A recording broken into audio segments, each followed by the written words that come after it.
Hello दोस्तों, नमस्कार। स्वागत है एक बार फिर से आपके अपने प्रिय चैनल पर। दोस्तों, आज की जो बड़ी खबर आपके सामने लेकर आए, जहां पर इसरो का बड़ा कमाल दोस्तों, जहां अब अंतरिक्ष से होगी चीन और पाकिस्तान की नापाक हरकतों की बड़ी निगरानी। बताएंगे दोस्तों भारत का अगला चरण क्या है। जी हाँ दोस्तों, साथ ही आपको बताएंगे अगली खबर में, जहां पर पाकिस्तान ने हमारे यानी कि भारतीय 17 मछुआरों को गिरफ्तार कर लिया है दोस्तों, और उनके नावों को यानी कि नौकाएं भी जब्त कर ली हैं। बताएंगे क्या कारण है दोस्तों, और भारत क्या कदम उठाने वाला है इसको लेकर। साथ ही आपको अगली खबर में बताएंगे, जहां ओमान की खाड़ी में इजराइल के कार्गो शिप पर जोरदार धमाका ईरान पर लगा दिया गया है। इसको लेकर बड़ा आरोप, फिर क्या हुआ इससे भी आपको अवगत कराएंगे दोस्तों। साथ ही अगली खबर में बताएंगे, जहां पर सुप्रीम कोर्ट के फैसले के बाद प्रधानमंत्री केपी शर्मा ओली का प्रचंड को भारी चुनौती। बताएंगे ओली ने क्या कहा दोस्तों, चिढ़ने के बाद, बौखलाने के बाद। जी हाँ दोस्तों, उससे आगे आपको बताएंगे, जहां पर सऊदी अरब बन गया है जो बाइडेन की बड़ी दिक्कत, बड़ी प्रॉब्लम, बड़ी दुविधा। जी हाँ दोस्तों, अमेरिका फंसता हुआ नजर आ रहा है सऊदी अरब के इस मुद्दे पर। बताएंगे दोस्तों पूरी बात क्या है ऐसा। साथ ही आपको बंगाल चुनाव से बड़ी खबरें बताएंगे दोस्तों, जहां पर कैलाश विजयवर्गीय ने और अमित शाह जी ने मंच से बड़ा ऐलान कर दिया है दोस्तों, और इतने सीट हासिल करने की बात कह दी है। साथ ही अयोध्या के राम मंदिर को लेकर भी बड़ी खबरें आ रही हैं, और साथ ही जितने भाई बहन हमारे बेरोजगार बैठे हैं दोस्तों और उनको सरकारी नौकरी चाहिए, तो आपके लिए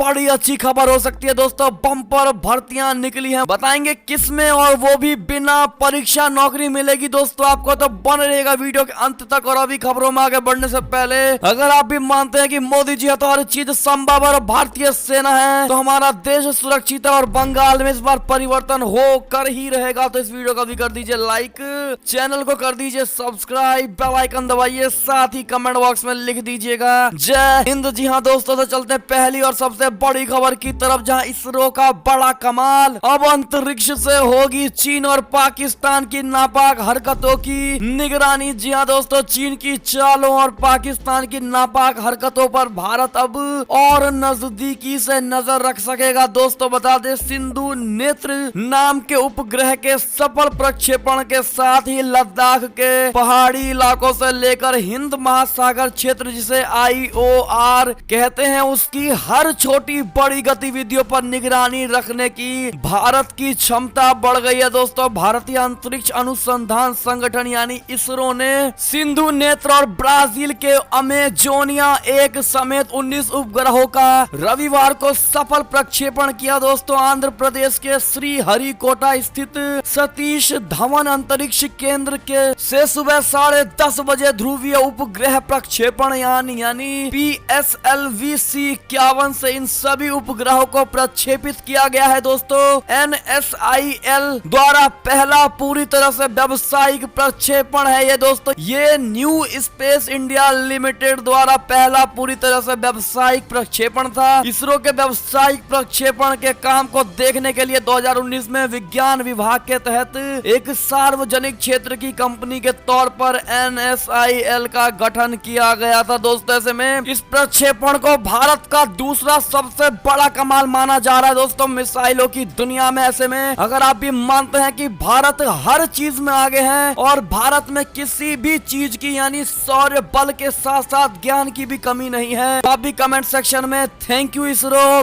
धन्यवाद मोदी जी जरूर कह दीजिएगा दोस्तों। अगली खबर की अगर बात करें ऐसे में, तो पाकिस्तान से खबर। पाकिस्तान ने 17 भारतीय मछुआरों को कर दिया है गिरफ्तार, नौकाएं भी जब्त कर ली हैं दोस्तों। आपको बता दें, पाकिस्तान ने हमारे यानी 17 भारतीय मछुआरों को देश के जल क्षेत्र में कथित रूप से प्रवेश करने के लिए गिरफ्तार कर लिया है दोस्तों, और उनकी 3 नौकाओं को भी जब्त कर लिया है। पाकिस्तान समुद्री सुरक्षा एजेंसी के एक प्रवक्ता ने बताया है कि शुक्रवार को गिरफ्तार किए गए मछुआरों को शनिवार को न्यायिक मजिस्ट्रेट के सामने पेश किया गया और पुलिस को सौंप दिया गया है दोस्तों। अधिकारी ने कहा है कि भारतीय मछुआरों को चेतावनी दी गई थी कि वे पाकिस्तान के जल क्षेत्र में है और उन्हें दूर चले जाना चाहिए, लेकिन उन्होंने चेतावनी नहीं सुनी। प्रवक्ता ने कहा है कि 17 मछुआरों को गिरफ्तार करने के लिए तेज गति वाली नौकाओं का इस्तेमाल इस्तेमाल किया गया जो पाकिस्तान और भारत के बीच तटीय सीमा सरफ्रिक के पास पाकिस्तान के जल क्षेत्र में 10 से 15 समुद्री मील अंदर थे। दोस्तों भारतीय मछुआरों को कराची में मलेरिया लांधी जेल भेजा जाता है। दोस्तों ये गिरफ्तारी 1 वर्ष के अंतराल के बाद हुई है जब 23 भारतीय मछुआरों को गिरफ्तार किया गया था और मछली पकड़ने वाली उनकी 4 नौकाओं को समुद्री सुरक्षा एजेंसी ने जब्त कर लिया था। दोस्तों ऐसे में दोस्तों अब देखना ये होगा कि इन मछुआरों को भारत कितनी जल्दी छुड़ा लेता है दोस्तों। लेकिन ऐसे में दोस्तों अगर आप भी चाहते हैं कि पाकिस्तान को जल्द से जल्द इन्हें छोड़ देना चाहिए क्योंकि ये बेकसूर होते हैं दोस्तों और समुद्र में दिशाओं का पता नहीं लग पाता और मछुआरे कहीं भी पहुंच जाते हैं। ऐसे में आप अपनी राय अवश्य दीजिएगा दोस्तों और भारत कितनी जल्दी इसको छुड़ाता है इससे जुड़ी आपको तुरंत खबर बताएंगे हम। साथ ही बताएंगे अगली खबर में जहां ओमान की खाड़ी में इजराइल के कार्गो शिप पर जोरदार धमाका ईरान पर लगा है इसका आरोप। बता दे ओमान की खाड़ी जिसे गल्फ ऑफ ओमान भी कहते हैं दोस्तों उसमें इजराइल के कार्गो शिप पर रहस्यमयी तरीके से धमाका हुआ है दोस्तों जिसके बाद हड़कंप मच गया। अब इस कार्गो शिप को संयुक्त अरब अमीरात के दुबई में रिपेयरिंग के लिए ले जाया जा रहा है। इजराइल ने कार्गो शिप पर हुए धमाके का शक ईरान पर जताया है। गौरतलब है कि इजरायली कार्गो शिप पर हुए धमाके की वजह से अमेरिका और ईरान के बीच तनाव और ज्यादा बढ़ गया है दोस्तों। साल 2015 की न्यूक्लियर डील को लेकर ईरान और अमेरिका पहले से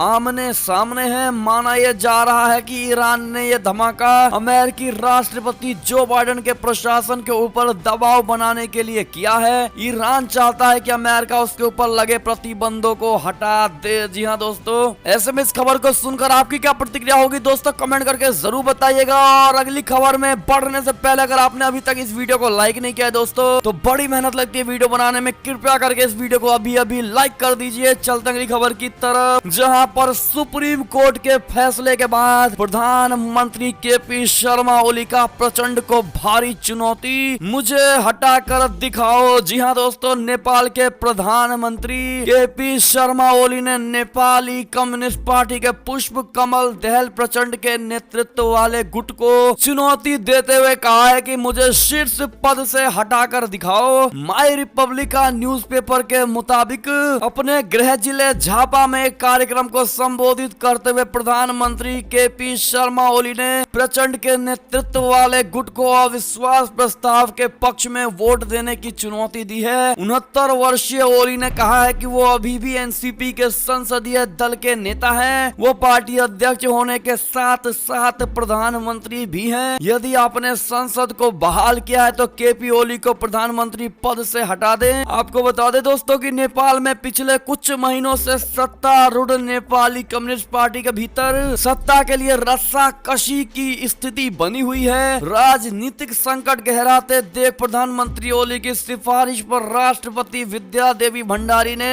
दिसंबर में सदन को भंग करने और 30 अप्रैल और 10 मई को नए चुनावों की घोषणा कर दी है। दोस्तों ऐसे में अगली खबर की ओर चले तो म्यांमार में प्रदर्शनकारियों पर बड़ी कार्रवाई में 18 लोगों की हुई है मौत। बता दें संयुक्त राष्ट्र मानवाधिकार कार्यालय की तरफ से यह बड़ी घोषणा, बड़ी रिपोर्ट की गई है। दोस्तों बता दें संयुक्त राष्ट्र मानवाधिकार कार्यालय ने पुख्ता जानकारी के आधार पर कहा है कि म्यांमार में बड़े तख्ता पलट का विरोध कर रहे प्रदर्शनकारियों पर रविवार को हुई कार्रवाई में कम से कम 18 लोग मारे गए हैं और 30 से अधिक लोग घायल हुए हैं। उसने एक बयान में म्यांमार के कई शहरों का जिक्र करते हुए कहा है कि यांगून, दावेई, मांडले, मीक बागो और पोकोक्कू में भीड़ पर गोलीबारी किए जाने से कई लोगों की मौतें हुई हैं। दोस्तों अगली खबर की अगर ऐसे में बात करें तो सऊदी अरब बन गया है जो बाइडेन की सबसे बड़ी दिक्कत। जी हाँ दोस्तों जहां वादा निभाए या देश को नुकसान में डाले जैसी स्थिति बनती नजर आ रही है जो बाइडेन के लिए। बता दें पत्रकार जमाल खशोगी की हत्या के मामले में अमेरिकी खुफिया एजेंसी की रिपोर्ट में सऊदी अरब के युवराज मोहम्मद बिन सलमान को दोषी बताए जाने के बावजूद सऊदी अरब पर कोई कार्रवाई न करने के जो बाइडेन प्रशासन के फैसले की देश और विदेश में कड़ी आलोचना हुई है। दोस्तों इससे दबाव में आए जो बाइडेन प्रशासन ने कहा है कि इस बारे में सोमवार को ये बयान जारी करेगा।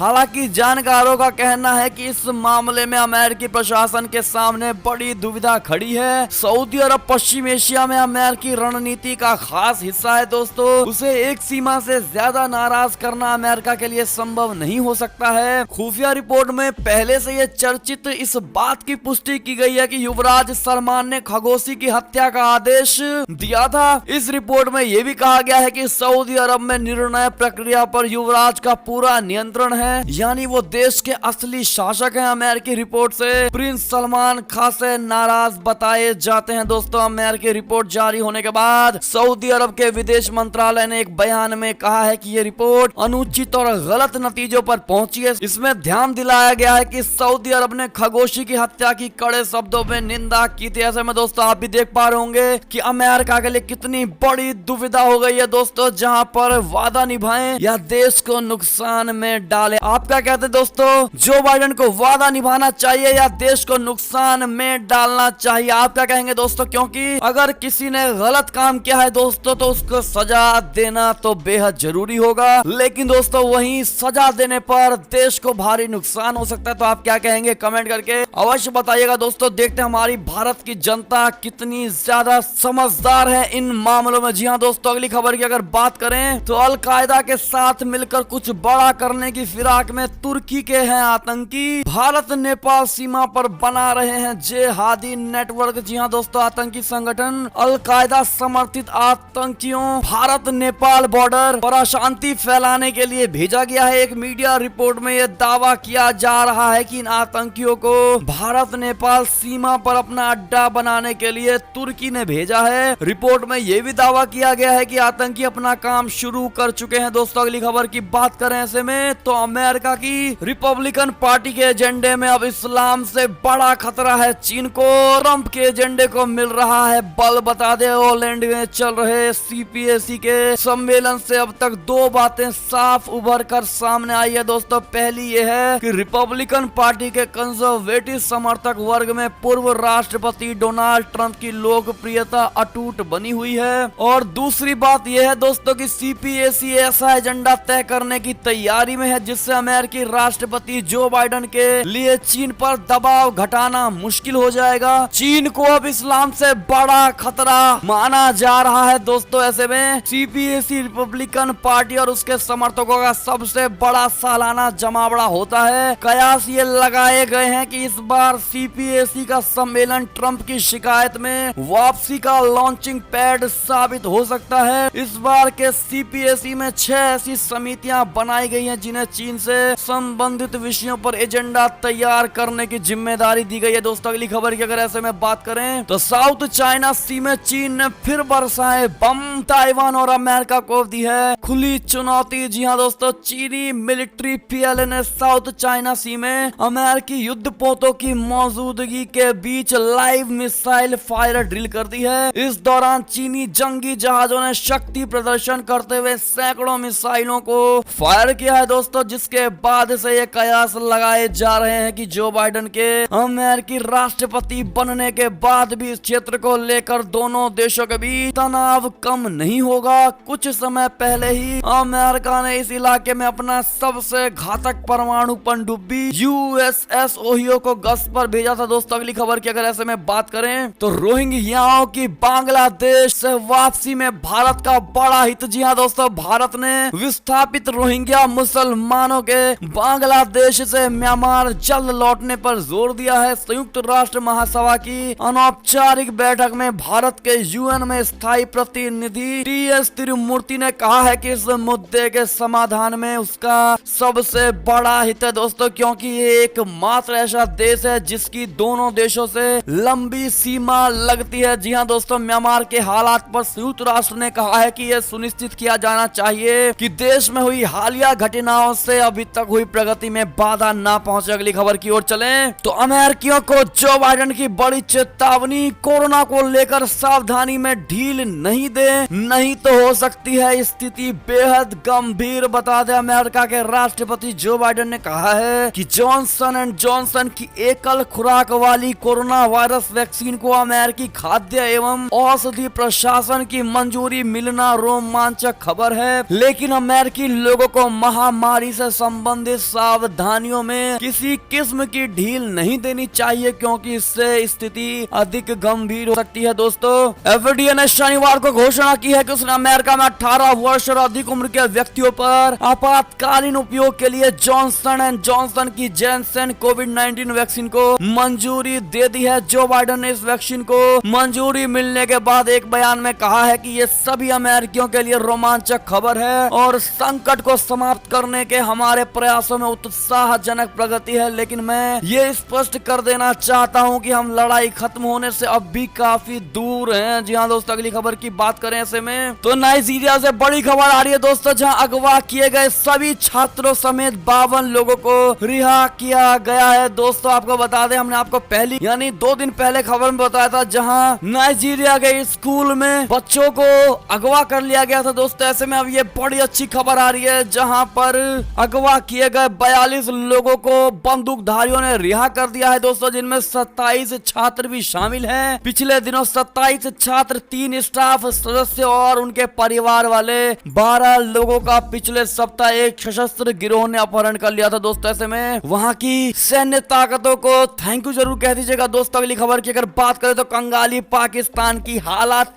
काफी पतली हो गई है दोस्तों। उधार की जिंदगी जीने को हुआ है ये मजबूर। सिर पर बड़ा इतने लाख करोड़ का कर्ज बता दे, कंगाल की कगार पर पहुंचे पाकिस्तान की हालत दिन ब दिन पतली होती जा रही है दोस्तों। इमरान सरकार पर कर्ज का बोझ बढ़ता ही जा रहा है। पड़ोसी मुल्क उधार की जिंदगी जीने को मजबूर है और रोजमर्रा की जरूरतों के लिए भी दूसरे देशों के आगे हाथ फैलाने को मजबूर है। मौजूदा वित्त वर्ष के शुरुआती 7 महीनों की अगर हम बात करें तो इमरान सरकार विदेशों से 4 लाख करोड़ रुपए यानी 6.7 बिलियन डॉलर से भी ज्यादा का कर्ज उठा चुकी है दोस्तों। ऐसे में अगर आप भी इस कर्ज में और रोते बिलखते पाकिस्तान को 2 नसीहत देना चाहेंगे दोस्तों, तो कमेंट सेक्शन में 2 सुझाव जरूर दे दीजिएगा। अगली खबर की बात करें तो चीन के लिए मल्टी एंट्री वीजा रोकने पर अमेरिका में बिल पेश कर दिया गया है दोस्तों, जहां चीनी हरकतें बंद करने तक कार्यवाही का प्रस्ताव। अगली खबर की बात करें ऐसे में तो सीरिया पर हमले के बाद जो बाइडेन ने ईरान को दी है सख्त चेतावनी, कहा भुगतने होंगे नतीजे। जी हाँ दोस्तों, अमेरिकी राष्ट्रपति जो बाइडेन ने सीरिया में हवाई हमलों के बाद ईरान को चेतावनी देते हुए कहा है कि अब उससे समझ लेना चाहिए कि लड़ाकों को समर्थन देने के नतीजे उसे भुगतने ही होंगे। उन्होंने आगे कहा कि अमेरिका और गठबंधन देशों के सैनिकों की सुरक्षा के मामले में कोई समझौता नहीं किया जाएगा। जो बाइडेन ने कहा कि आप गलत नीतियों के साथ आगे नहीं बढ़ सकते हैं, इसलिए सावधान रहे। जी हाँ दोस्तों, अगली खबर की ओर चलें तो न्यूजीलैंड से बड़ी खबर आ रही है दोस्तों, जहां सबसे बड़े शहर में फिर लग गया है लॉकडाउन। दुनिया में संक्रमितों की संख्या 11 करोड़ 40 लाख के पार। जी हाँ दोस्तों, न्यूजीलैंड में 2 बार कोरोना वायरस से खत्म होने की घोषणा हो चुकी है, लेकिन एक बार फिर ऑकलैंड में लॉकडाउन लगाना पड़ गया है दोस्तों। इस बीच विश्व में शनिवार तक कोरोना संक्रमितों की संख्या 11 करोड़ 40 लाख का आंकड़ा पार कर गई है, जबकि मृतकों की संख्या 25,31,000 से भी ज्यादा है दोस्तों। अगली खबर की अगर ऐसे में हम बात करें, ताइवान के लिए सख्त हो गया है चाइना। अनानास में कीट पाए जाने पर लगाया है प्रतिबंध। बता दे, चीन और ताइवान इन दिनों अनानास को लेकर आमने सामने हैं। दरअसल चीन ने ताइवान से आयातित अनानास पर प्रतिबंध लगा दिया है दोस्तों, जिसके बाद ताइवान के लोगों में गुस्सा है। चीन ने इस प्रतिबंध के पीछे तर्क देते हुए कहा है कि वहां से आने वाले अनानास में कीट पाए गए हैं दोस्तों। चीन के इस प्रतिबंध के बाद ताइवान के लोग इस फैसले का विरोध कर रहे हैं दोस्तों। सोशल मीडिया पर लोगों से अनानास स्थानीय अनानास उत्पादकों का समर्थन करने का आग्रह किया गया। ऐसे में दोस्तों आपको बता दें कि ये सभी प्रतिबंध जानबूझकर चाइना ताइवान पर लगा रहा है दोस्तों। ऐसे में अगर आप भी मानते हैं कि ये झूठा आरोप है तो झूठा आरोप चाइना की तरफ से लगाया जा रहा है, ऐसा आप भी कमेंट करके जरूर बताइएगा दोस्तों। अगली खबर की बात करें तो करदाताओं को बड़ी राहत मिली है, जहां 31 मार्च तक बढ़ी है वार्षिक जीएसटी रिटर्न भरने की समय सीमा। जी हाँ दोस्तों, सरकार ने वित्त वर्ष 2019-20 के लिए माल एवं सेवा कर यानी जीएसटी का वार्षिक रिटर्न भरने की समय सीमा रविवार को 31 मार्च तक बढ़ा दी है। ये सरकार द्वारा दिया गया दूसरा विस्तार है। पहले ये समय सीमा 31 दिसंबर 2020 से बढ़ाकर 28 फरवरी 2021 कर दी गई थी दोस्तों। अगली खबर की बात करें तो विजय वर्गीय ने माना मिशन बंगाल बंगाल आसान नहीं, पर सोनार बांग्ला और भाजपा की सरकार दोनों ही बनेंगे। बता दे, कोलकाता जनसंघ के संस्थापक श्यामा प्रसाद मुखर्जी की जन्मभूमि और भाजपा के लिए पश्चिम बंगाल में सरकार बनाना किसी सुखद सपने से कम नहीं है दोस्तों। इसके लिए 2014 से पार्टी ने पूरी ताकत झोंक रखी है। पहले इसकी कमान पार्टी के तत्कालीन राष्ट्रीय अध्यक्ष अमित शाह जी के पास थी और अब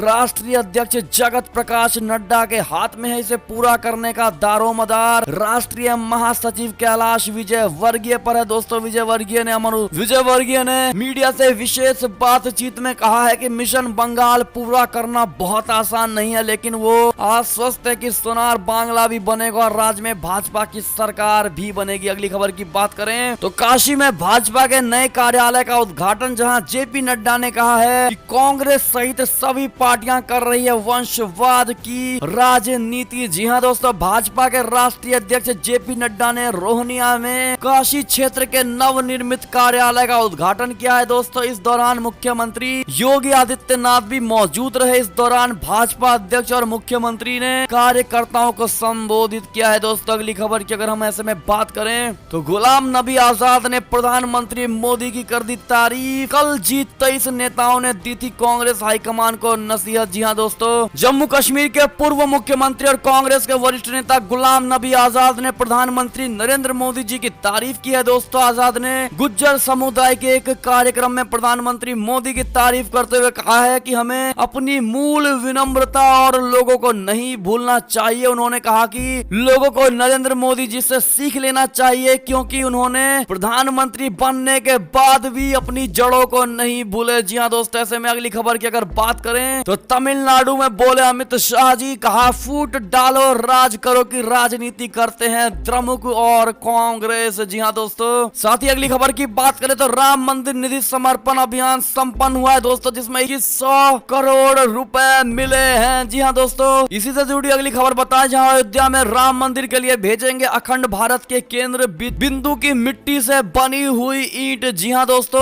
अयोध्या में बनने वाले भगवान राम के भव्य मंदिर के लिए देश के अलग अलग भागों से लोग भेंट देना चाहते हैं। इसी कड़ी में मुगल बादशाह अकबर के 9 रत्नों में शामिल रहे टोडर मल द्वारा मध्य प्रदेश के बैतूल जिले के बरसाली गांव में खोजे गए अखंड भारत के केंद्र बिंदु की मिट्टी वहां के लोगों ने इकट्ठा की है। जी हां दोस्तों, अगली खबर की अगर ऐसे में बात करें तो बिहार में सबको मिलेगा मुफ्त कोरोना का टीका। आज सीएम नीतीश कुमार खुद लेंगे IGIMS में वैक्सीन की पहली डोज। ये बिहार की जनता के लिए बड़ी खुशखबरी की खबर है दोस्तों। अगर आप भी मानते हैं कि नीतीश कुमार ने बिल्कुल सही इनिशिएटिव लिया है दोस्तों, तो कमेंट सेक्शन में थैंक यू नीतीश कुमार जरूर कह दीजिएगा। अगली खबर और अंतिम खबर की बात करें तो रेलवे में 10वीं पास के लिए छप्पड़ फाड़ भर्तियां, बिना परीक्षा मिलेगी नौकरी। बता दें, रेलवे में नौकरी के इच्छुक उम्मीदवारों के लिए आवेदन का बेहतरीन मौका है। सेंट्रल रेलवे ने ट्रेड अप्रेंटिस के लिए 2532 पदों पर भर्ती के लिए वैकेंसी निकाली है। रेलवे रिक्रूटमेंट सेल RRC के तहत ये नियुक्तियां विभिन्न ट्रेड में की जाएंगी दोस्तों। रेलवे द्वारा जारी नोटिफिकेशन के मुताबिक ट्रेड अप्रेंटिस के लिए इन पदों पर 6 फरवरी 2021 से आवेदन प्रक्रिया शुरू हो गई है। इच्छुक उम्मीदवार आधिकारिक वेबसाइट www.rrccr.com पर जाकर आवेदन कर सकते हैं दोस्तों। आपको बता दें, मुंबई, भुसावल, पुणे, नागपुर और सोलपुर सहित कई रीजन के लिए ये भर्तियां निकाली गई हैं दोस्तों। और आप महत्वपूर्ण तिथियां भी डेट देख पाएंगे दोस्तों, 6 फरवरी से 5 मार्च। और शैक्षणिक योग्यता, आयु सीमा आप सभी दोस्तों स्क्रीन पर देख पा रहे होंगे और आप स्क्रीन को रोककर पढ़ भी सकते हैं दोस्तों। और इससे जुड़ी कोई भी आपको अगर डाउट हो तो कमेंट सेक्शन में जरूर पूछेगा, आपको तुरंत के तुरंत वहीं जवाब मिल जाएगा। और ये थी अब तक की सारी बड़ी खबरें। आपको हमारी खबरें कैसी लगी दोस्तों? आशा करता हूँ बहुत अच्छी लगी होगी। अगर जरा भी अच्छी लगी है तो हमेशा की तरह इस वीडियो को अपने भाई बंधुओं में व्हाट्सएप